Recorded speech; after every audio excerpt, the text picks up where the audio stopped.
What's up, Bills fans? Welcome to Friday's my edition of what we should expect. I'm kind of late. That's my fault. Should have been on you guys last night. But here's what we got this week. I'm glad I didn't do it because now we've got big news coming into today. The Patriots have officially cut ties with Antonio Brown. He will no longer be a threat to our defense.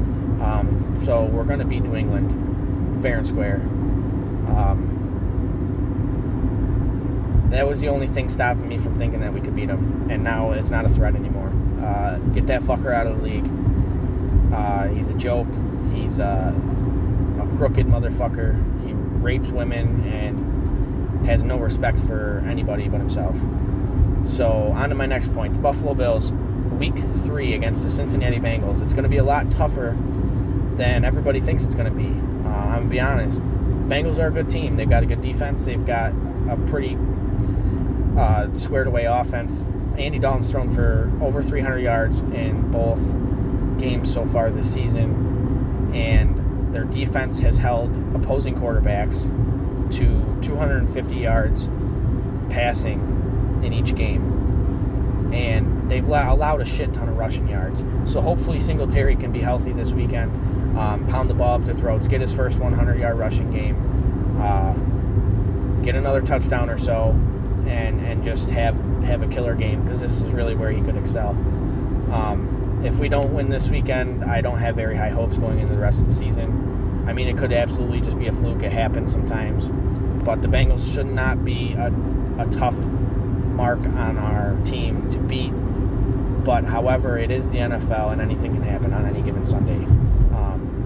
So that being said, we have to come out with that chip on the shoulder that we've had of not having been respected in the league. Nobody's showing us any sort of worth and pretty much treating Buffalo like a piece of shit. So we're going to come out, we're going to pound the ball down their throats. I think we're going to come out in the no-huddle offense. I could very well see them doing that. Just throw them off guard again, just like they did to the Jets in Week 1. And then I could see Allen throwing for a couple touchdowns. I was hoping he was going to have a big week last week against the Giants secondary. They're really not that good, and I was pretty disappointed in the game he had. He won the football game for us, but that was really the game I thought he was going to break over that edge and get that 300-yard passing game. But now we're on to 35 games without Bills passer throwing for 300 yards, and if he can break that this week, we absolutely win. I have no doubt about it.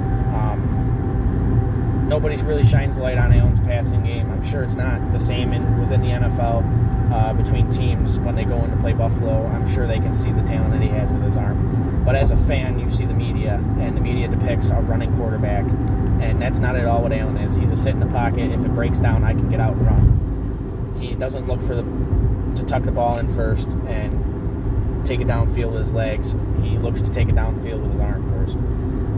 So I think that's a very clutch thing to have as a team, is to have a guy who can do that, especially the way that he runs the football, stiff-arming people, and he's elusive and he's strong. He's just dangerous.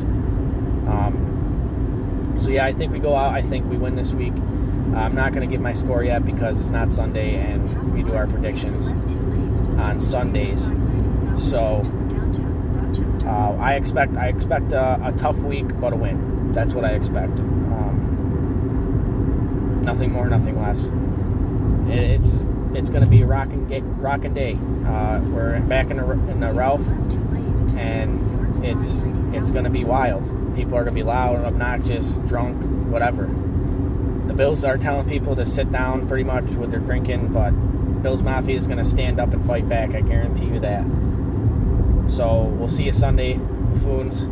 And if you ain't fucking pumped, you ain't a buffoon.